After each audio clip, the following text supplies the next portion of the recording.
Hello students, welcome to Learn India Everyday platform run by Elcaro Career Institute. This is Ashok Saxena, your mathematics faculty. इस video series में हम class 9 mathematics के बारे में बात कर रहे हैं और चैप्टर 1 नंबर सिस्टम की सीरीज को हम चला रहे हैं। हम पहुंच चुके हैं अब तक एक्सरसाइज 1.4 तक और उसके कुछ क्वेश्चंस मैंने आप लिखे हुए हैं जैसा कि आप बोर्ड पे देख सकते हैं। तो अगर मैं बात करूं फर्स्ट क्वेश्चन जो कि आपकी एनसीईआरटी एक्सरसाइज 1.4 का है, उसमें पूछा जा रहा है, आपके सामने कुछ क्वेश्चंस लिखे हैं और आपसे पूछ रहे हैं कि ये रैशनल है या इरैशनल है।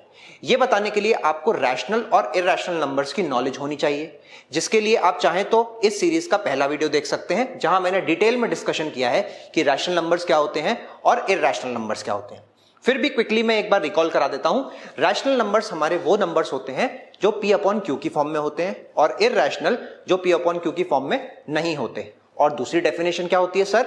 दूसरी डेफिनेशन होती है कि इरैशनल नंबर्स का डेसिमल रिप्रेजेंटेशन ना तो कभी रिपीट होता है ना कभी खत्म होता है, that is non terminating and non repeating. तो चलिए हम फर्स्ट क्वेश्चन की तरफ बढ़ते हैं। आपने देखा 2 माइनस रूट 5। अब ये क्वेश्चंस फॉलो करने के लिए आपको एक छोटा सा कॉन्सेप्ट जानना पड़ेगा कि सर जो रैशनल नंबर होता है वो हमेशा रैशनल नंबर के साथ ही ऐड होगा। जैसे मैंने अगर लिखा 5/3, इसको मैं एक दूसरे रैशनल नंबर के साथ ही ऐड कर सकता हूं। तो सर इरैशनल नंबर का क्या कॉन्सेप्ट रहेगा? इरैशनल नंबर हमारा इरैशनल नंबर के साथ ही ऐड होगा। तो सर कोई सा भी इरैशनल नंबर हम एक दूसरे से ऐड कर सकते हैं? नहीं। जैसे आपने लिखा स्क्वायर रूट ऑफ 3, तो इसके साथ आप स्क्वायर रूट ऑफ 3 को ही ऐड कर सकते हैं। तो ये क्या बन जाएगा? 2 times of square root 3। Square root of 6 plus square root of 6 ये बनेगा 2 times of square root of 6। यही कॉन्सेप्ट हमारा सब्ट्रैक्शन में भी फॉलो होगा, that is square root of 4 minus square root of 4, ये मेरा हो जाएगा 0। 2 रूट 7 माइनस 2 रूट 7 ये हो जाएगा मेरा 0। ठीक है, लेकिन सर अगर दो अलग अलग इरैशनल नंबर्स आ जाएं तो क्या वो ऐड सब्ट्रैक्ट हो सकते हैं? नहीं। जैसे मैंने एग्जांपल के तौर पे लिख दिया रूट 5 माइनस रूट 3, तो सर मैं इसको आगे फर्दर सॉल्व कर सकता हूं? नहीं। आप इसका कॉन्सेप्ट वेरिएबल से लिंक कर सकते हैं। मान लीजिए कि दो अलग अलग वेरिएबल हैं x और y, जैसे x प्लस x ऐड होके 2x होता है, y प्लस y ऐड होके 2y होता है, और x प्लस y क्या होगा सर?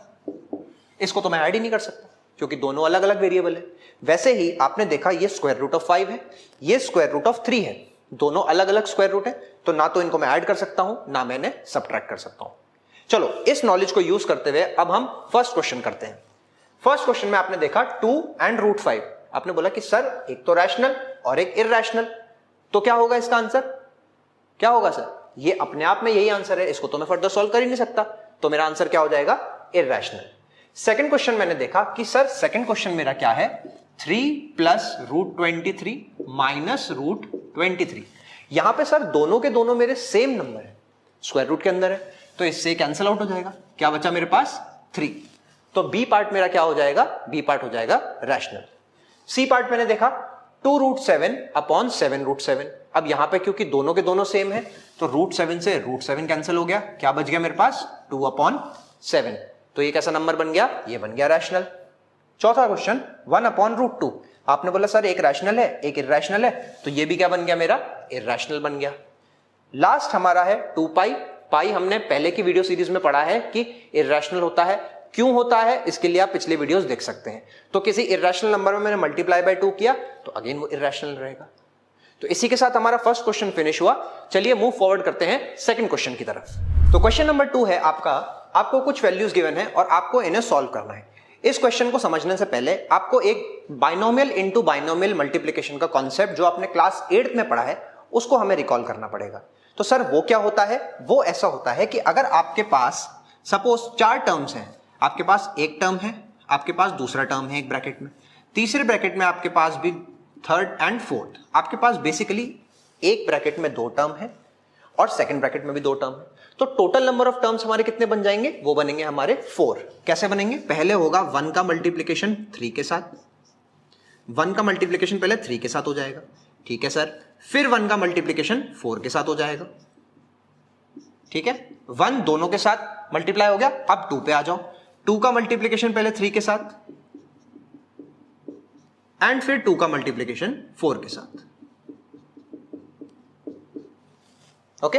यही लॉजिक हम अब इन क्वेश्चंस में लगाते हैं।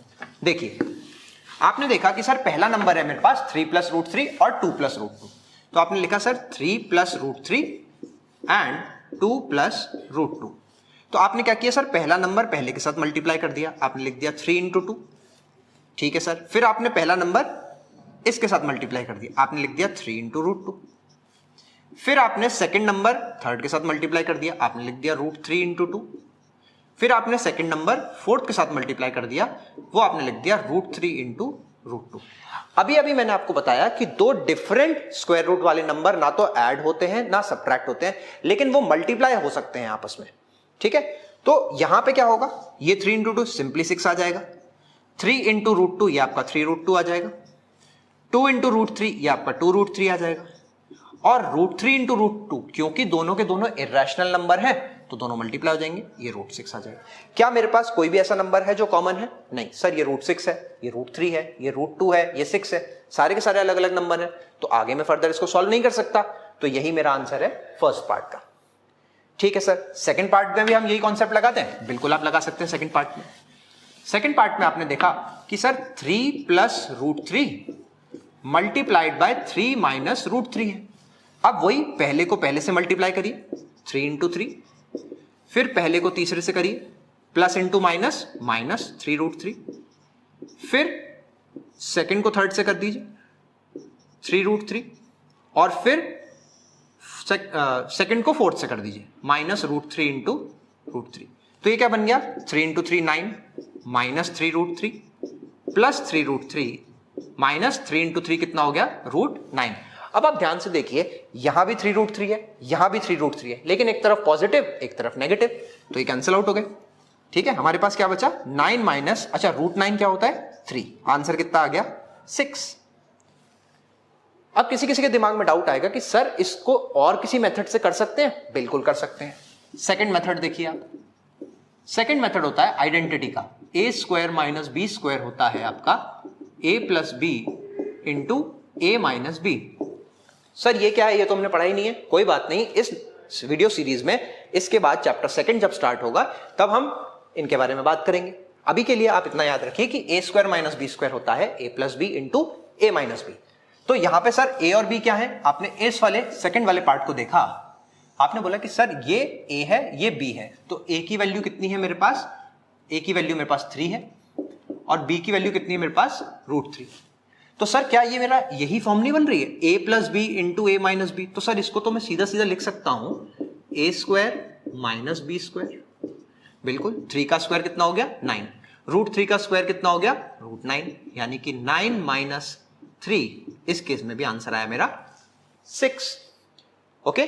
तो इसी तरीके से मैं चाहता हूं कि आप क्वेश्चन नंबर 3 और क्वेश्चन नंबर 4 इन दोनों को आप सॉल्व करें और कमेंट सेक्शन में इसका आंसर मुझे जरूर दें। इसके अलावा इस एक्सरसाइज में क्वेश्चन नंबर 4 जो है आपका, क्वेश्चन नंबर 4 की रिप्रेजेंट √9.3 ऑन नंबर लाइन, इसको समझाने के लिए मैंने एक अलग से वीडियो बना दिया है और वो पोस्ट हो चुका है, आप चाहें तो उस वीडियो को देख सकते हैं। तो क्वेश्चन नंबर 4 आपको वहां मिल जाएगा, मैंने डिटेल में डिस्कशन किया है, क्योंकि वो टॉपिक थोड़ा सा बड़ा था इसीलिए मैंने उसको सेपरेटली एक वीडियो में बनाया है, ठीक है। तो चलिए मिलते हैं हम अगले वीडियो में, ऐसे ही इंफॉर्मेटिव वीडियोस के लिए हमारे साथ जुड़े रहिए। Thank you so much.